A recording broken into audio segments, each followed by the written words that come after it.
Welcome to Stories Junction. Let's begin today's story. My name's Marcus. When I realized my girlfriend was endlessly measuring me against her supposedly flawless ex, it wasn't just a one-off comment. It happened enough to chip away at my patience. No matter how hard I tried, I couldn't escape the shadow of someone I'd never met. When I reached my breaking point, I ended things using the same cold breakup tactic her ex had used on her. To explain why it came to that, I need to take you back, before the comparisons, before the romance, before the hurt. Here's the first part of my story. I met Lila when I started working as a junior analyst at a marketing firm in Portland. She was a project coordinator, already settled into the company, confident and sharp. There wasn't an instant connection, no Hollywood-style sparks. We were just co-workers, keeping things polite and professional. But over time, as we collaborated on projects, we started chatting more. Small talk about weekend plans or the latest office gossip.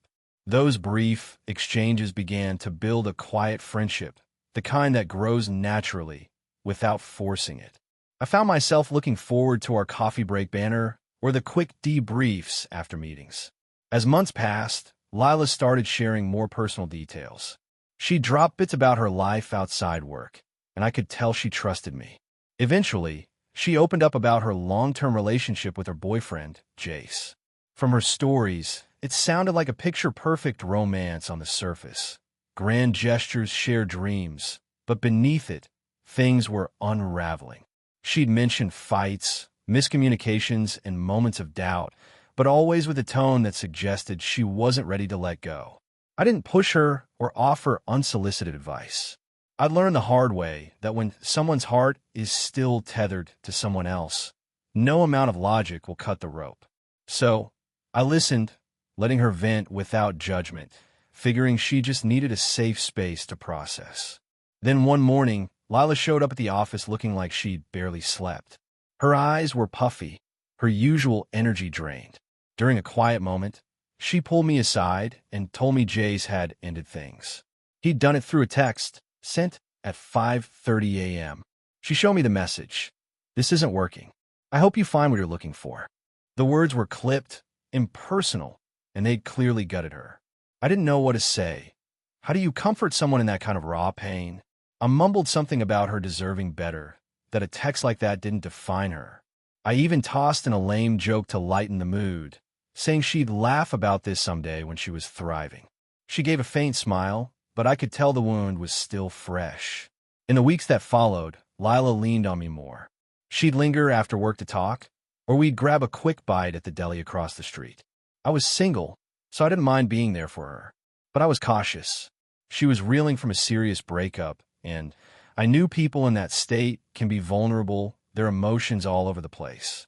I didn't want to be the guy who misread the situation or, worse, took advantage of it. So, I kept things friendly, offering a listening ear and gently encouraging her to get back out there. Maybe try a new hobby or meet new people. But she didn't. Months went by, and she seemed stuck, not dating, not moving forward, just comfortable. Comfortable with me. One Friday night, out of nowhere, Lila texted me, "I'm bored. Can I come over?" I didn't have plans, so I said sure. She arrived at my apartment with a bag of chips and a couple of sodas, suggesting we watch a movie. We settled on my couch, some random comedy flickering on the screen. About halfway through, during a lull in the film, she turned to me, her voice soft but direct. "Why don't you see me as more than a friend?" I froze, caught off guard. Before I could respond, she continued, saying she'd been dropping hints for weeks. Lingering looks, extra texts, subtle compliments, and I hadn't picked up on any of it. Her tone wasn't angry, but there was a hint of frustration, like she'd been waiting for me to make a move. I admitted I'd been clueless. Truth was, I liked her a lot, but I'd held back because I valued our friendship and didn't want to complicate things while she was still healing. Plus, I wasn't sure she was ready for something new. Hearing her say she had feelings for me, though, flipped a switch. My stomach did a little flip, and I couldn't help but smile. I told her I felt the same, but had been trying to respect her space. We talked for hours that night, laying everything bare. By the end, we agreed to give dating a try, but slowly to see where it could go. Dating Lila felt like a dream at first, like we'd unlocked a new layer of the connection we'd already built. Our friendship had given us a solid foundation, but romance added this electric closeness that made everything feel bigger, brighter. Here's the second part of my story, where the cracks start to show, and trust me, you'll want to see where this is headed. After that night at my apartment, Lila and I dove into our relationship with a mix of excitement and caution. We'd text all day, silly memes, quick check-ins, and call each other before bed just to talk about nothing and everything. Since we worked at the same marketing firm in Portland, we decided to keep things quiet at the office. It wasn't about hiding. We just didn't want to stir up drama or risk any HR headaches. We checked the company handbook to make sure we weren't breaking any rules. And for a while, it felt like we had this secret that made every glance across the conference room feel special. In those early weeks, Lila said things that made me feel like I was doing something right. She'd smile and say, "You're nothing like Jace, and I love that." Those words hit me hard, in a good way. After her messy breakup, I wanted to be the guy who helped her move forward, not someone dragging her back to old wounds. Her compliments felt like proof I was different, better, like I was carving out my own place in her heart. I didn't think much of her mentioning Jace back then. It seemed natural to compare the new to the old, especially since she framed it as me being an upgrade. We spent weekends exploring Portland, grabbing coffee at quirky shops in the Pearl District, wandering through Powell's books, or hiking in Forest Park. Every moment felt like it was building something real. I'd catch her looking at me sometimes, her eyes soft, and I'd think, this is it. This is what people chase. But then a shift started, subtle at first, like a cloud passing over the sun. It began when I got a new job offer from a tech startup in Seattle. The pay was better, the role was a step up, and it felt like the kind of move that could set me up for the future. Lila was supportive. At least, she said she was. She helped me prep for the interview, even proofread my resignation letter. But after I made the switch and started commuting from Portland, I noticed her tone change. Her compliments started coming with a catch. She'd say, "You're so driven, Marcus, not like Jace," but then add, "He used to plan these spontaneous weekend trips, though." That was nice. At first, I brushed it off. I figured she was just reminiscing, not trying to make a point. But the comments kept coming. One night, we were cooking dinner at her place, and I'd spent an hour trying to nail her favorite pasta dish. She took a bite, smiled, and said, "This is great, but Jace used to make this amazing carbonara. He had this trick with the eggs." I laughed it off, but inside it stung. I wasn't just Marcus anymore. I was Marcus compared to Jace. And the worst part? When I tried to step up, like planning a surprise date to a jazz club she'd mentioned, she'd barely acknowledge it. Instead, she'd say something like, "Jace always knew when I was stressed and would just show up with flowers." It was like I was running a race, but the finish line kept moving. I tried to be patient. I told myself she didn't mean to hurt me, that maybe she was still processing her past. I even wondered if I was being too sensitive. But the comparisons started to pile up, and they weren't just about little things anymore. One evening, we were at a bar with some friends from the firm, catching up over drinks. The conversation turned to relationships, and someone asked Lila if I was the romantic type. She laughed and said, "Marcus is sweet, but Jace? He was romantic, like movie-level romantic." The table went quiet. I forced a grin, clinked my glass against someone's, but inside, I felt like I'd been punched. Her words didn't just brush past me. They cut deep, making me feel like I'd never measure up to a guy who wasn't even the picture anymore. I started overcompensating. If she mentioned Jace's grand gestures, I'd planned something bigger, a weekend getaway to the Oregon coast, a candlelit dinner on my balcony. But it never seemed to land the way I hoped. She'd smile, say thanks, but then drop another comment about how Jace used to do this or that better. It was exhausting, like I was auditioning for a role I'd never get. I wanted to talk to her about it, but every time I thought about bringing it up, I hesitated. What if she got defensive? What if I sounded insecure? So, I kept trying to prove myself, hoping she'd see me instead of the ghost she was holding on to. Then came the moment that changed everything. It was a Saturday, and we'd planned to make pizza from scratch at my place. We were halfway through when I realized we were out of olive oil and mozzarella. "I'll grab some," I said, snagging my keys and heading out. But when I got to the car, I realized I'd forgotten my wallet. I jogged back to the apartment, slipped inside quietly, and that's when I heard her voice from the living room. She was on the phone, her tone light but serious. I didn't mean to eavesdrop, but her words stopped me cold. Marcus is great, but I don't know. I don't think I'll ever feel for him the way I did for Jace. My heart sank. I stood there, frozen as she kept talking. Jace still texts me sometimes, you know? It's flirty and I kind of like it. She laughed, like it was a harmless little secret. I felt the air leave my lungs. I didn't barge in or confront her. I just grabbed my wallet from the counter, walked out, and drove to the store in a daze. When I got back, I handed her the groceries, smiled like nothing was wrong, and we finished the night. But inside, something had broken. The hope I'd been clinging to, that she'd move past Jace, that she'd see me for who I was, had crumbled. The moment I overheard Lila on the phone, confessing she'd never feel for me the way she did for Jace, something inside me shifted. It wasn't just hurt, it was clarity. I'd been pouring everything into this relationship, only to realize I was competing with a memory she wasn't ready to let go. Here's the third part of my story, where the tension builds and a plan takes shape. You want to keep reading to see how it all unfolds. After that night, I went through the motions. Lila and I still hung out, still texted, still acted like a couple, but I was different. Every time she smiled at me or reached for my hand, I couldn't shake the echo of her words. I don't think I'll ever feel for him the way I did for Jace. Worse, the part about her enjoying Jace's flirty texts kept gnawing at me. Was she still talking to him? Was I just a placeholder while she held out hope for a reunion? I didn't confront her, not yet. I needed time to process, to figure out what I was feeling and what I wanted to do. The comparisons didn't stop, either. If anything, they got bolder. One evening, we were walking through Portland's Alberta Arts District, checking out the street murals. I'd planned the outing because she'd mentioned loving the vibe there.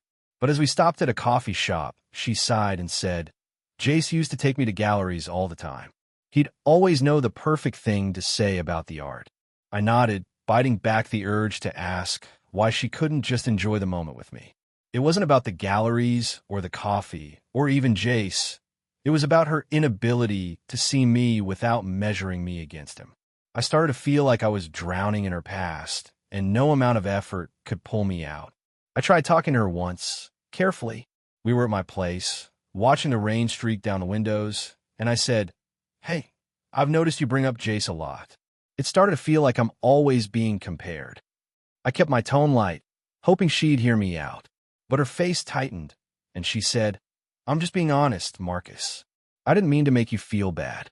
Then she turned it around, saying I was reading too much into it, and that she was just sharing her life with me.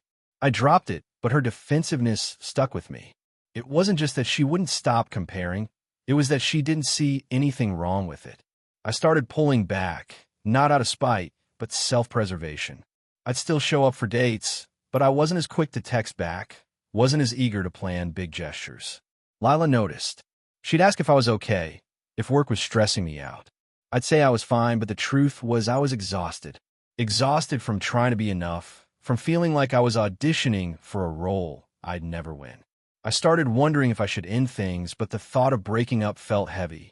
I cared about her, maybe too much, and part of me still hoped she'd wake up and realize what she was doing. Then came the night that solidified everything. We were at a friend's birthday dinner in a cozy restaurant downtown. The group was lively, swapping stories and laughing over glasses of wine. Someone brought up exes, and Lila, without missing a beat, launched into a story about Jace. "He threw me this surprise party once," she said, her eyes lighting up. "He got all my friends in on it, even flew my sister in from Chicago. It was unreal." The table cooed, impressed, but I felt my stomach twist. She didn't even glance at me as she spoke, didn't notice how I'd gone quiet. When someone asked if I'd ever done anything like that, Lila laughed and said, "Marcus is more low-key. It's cute, cute, like I was a kid trying his best, not a man who'd been bending over backward for her." That night, as we walked to the car, I couldn't hold it in anymore. "Do you even realize how often you talk about Jace?" I asked, my voice sharper than I meant it to be. She stopped walking, surprised. "What's your problem?" she shot back. I was just telling a story. I told her it wasn't just one story. It was every time we were together, every time I tried to do something for her. She rolled her eyes, said I was being dramatic, and that Jace was just part of her past. You need to get over it, she added. That was the moment I knew she wasn't going to change. And I couldn't keep living in Jace's shadow. The idea that had been simmering since I overheard her phone call started to take shape. I remember the morning she'd shown me Jace's breakup text, how it had shattered her. This isn't working. I hope you find what you're looking for. Those words had haunted her, not just because they ended things, but because they were so final, so detached. I didn't want to hurt her, not out of cruelty, but I started to think that maybe the only way she'd understand my pain was to feel a version of her own. I wasn't sure yet, but the thought of mirroring Jace's breakup method felt fitting. Poetic even. It wasn't about revenge. It was about closure for both of us. I didn't act right away. I let the idea sit, testing it in my mind. Part of me still wanted to fix things, to have one last honest conversation. But every time I tried to picture it, I saw her brushing me off again, telling me I was overreacting. I started noticing other things too. How she'd light up when her phone buzzed. How she'd angle the screen away from me. Was it Jace? I didn't know and I didn't ask. But the trust I'd once had was eroding fast. The realization that Lila was never going to stop comparing me to Jace, and that she was still entertaining his flirty texts, pushed me to a breaking point. I couldn't keep pretending everything was fine while my heart was being chipped away. Here's the fourth part of my story, where I make a choice that changes everything. You want to stick around to see how this decision lands. The days after that birthday dinner were heavy. I kept replaying Lila's words, her casual dismissal of my feelings, and the way she lit up talking about Jace. I tried talking to her, tried stepping up, tried being patient, but nothing worked. The trust we'd built was crumbling, and I felt like a fool for thinking I could outshine a ghost. I knew I had to end things, but I wasn't sure how.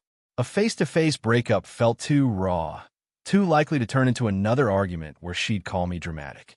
That's when the idea I'd been mulling over, the one inspired by Jace's breakup text, started to feel like the only way out. I didn't want to copy Jace out of spite. It was more about symmetry, like giving Lila a taste of the detachment she'd been dishing out to me. I remembered how she described that 5:30 a.m. text, how it had blindsided her, left her reeling. This isn't working. I hope you find what you're looking for. Those words had been cold, final, and they'd stuck with her.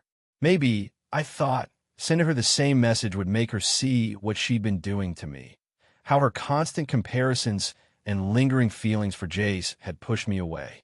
It wasn't about hurting her. It was about making her understand. I spent a few days turning it over in my mind. Part of me still cared about her, still wanted to believe we could salvage something. But every time I saw her, I'd catch her checking her phone, smiling at a text she wouldn't show me. I'd hear her drop another offhand comment about Jace, how he'd loved the same band we were listening to, how he'd always known the best hiking spots. It was like she was living in two relationships, one with me in the present and one with him in her head. I couldn't do it anymore. The final straw came one evening when we were at her place, watching a movie. I'd been quieter than usual, wrestling with my decision. During a quiet scene, she turned to me and said, "You know, Jace would have loved this movie. He was so into sci-fi." It wasn't even a big comment, but it felt like a slap. I looked at her, searching for any sign she realized how much those words stung. But she just smiled and turned back to the screen. That was it. I knew I was done. I decided to act the next morning. I set my alarm for 5:28 a.m. I wanted the timing to be exact, just like Jace's text. I barely slept that night, my mind racing with what I was about to do. When the alarm went off, I was already awake, staring at my phone. I opened our chat, typed the words I'd memorized. This isn't working. I hope you find what you're looking for. My thumb hovered over the send button for a moment, my heart pounding. Then at 5:30 a.m. on the dot, I pressed send and put the phone down. Within a minute, my screen lit up. Lila was calling. I let it go to voicemail. Another call, then another. Text started pouring in. What's this about? Are you serious? Can you please call me? I could feel her panic through the screen, and part of me ached for her. I knew she'd recognized the words, knew they'd hit her hard. But I also knew I couldn't keep living as a runner-up in her heart. I waited a few hours, letting her messages pile up, before I sent one final text. I'm tired of being compared to Jace. Go be with him. Then I silenced my phone. Later that day, I was working from home when I heard a knock at my door. I glanced through the peephole and saw Lila standing there, her face a mix of frustration and desperation. She knocked again, softer this time, then called my name. I didn't open the door. I couldn't. I wasn't ready to face her, and I didn't trust myself not to cave if she cried or apologized. After a few minutes, she left, but not before sending one last text. I didn't mean to hurt you. Please don't do this the way Jace did. Reading that, I felt a pang of guilt, but also a strange sense of vindication. She finally saw the parallel, but it was too late. For the next few days, I kept my distance. I didn't block her, but I didn't respond to her calls or texts either. I needed space to process, to figure out who I was without the weight of her expectations. I threw myself into work, picked up extra shifts at the startup in Seattle, and tried to focus on anything but the ache in my chest. I kept wondering if I'd done the right thing, if I'd been too harsh. But every time I doubted myself, I'd remember her voice on that phone call, admitting she'd never loved me the way she loved Jace. That was enough to keep me moving forward. Sending that breakup text to Lila was one of the hardest things I'd ever done, but it felt like the only way to reclaim my self-respect. The aftermath, though, brought surprises I hadn't anticipated. Here's the final part of my story, where the consequences unfold and lessons come into sharp focus. You want to read to the end. This one's worth it. The days after I sent the text were a blur. Lila's calls and messages slowed to a trickle, then stopped altogether. I didn't reach out either, choosing silence over the chaos of explanations. I kept expecting to feel lighter, but instead, I felt a strange mix of relief and loss. I'd cared about her deeply, and walking away didn't erase that. Still, I knew I'd made the right call. Living in Jace's shadow wasn't love. It was a slow erosion of who I was. About 2 weeks later, I got a message from a mutual friend, Sarah, who'd worked with us at the Portland marketing firm. She asked to grab coffee, saying she just wanted to check in. I agreed, curious but wary. Over lattes at a cafe in the Hawthorne district, Sarah got straight to the point. Lila's been a mess, she said, stirring her drink. She's not herself, quiet, distracted. She told me what happened. I braced myself, expecting Sarah to take Lila's side, but she surprised me. She knows she screwed up, Sarah continued. She said she didn't realize how much she was hurting you until you sent that text. It hit her hard, especially because it was the same thing Jace did. I nodded, unsure what to say. Part of me felt vindicated. She'd finally seen the damage she'd caused, but another part wondered if I'd been too cold. Sarah went on, saying Lila had been reflecting on her behavior, admitting she'd never fully let go of Jace. Apparently, his occasional flirty texts had kept her hooked, feeding a fantasy that he'd come back someday. But after my text, she'd blocked him, telling Sarah Shepton needed to face reality and stop living in the past. I listened, sipping my coffee, but I didn't feel the urge to reach out. Lila's realization was hers to carry. I wasn't her therapist or her savior. Sarah's next words caught me off guard. She wants to talk to you, Marcus. She's not asking to get back together, but she wants to apologize in person.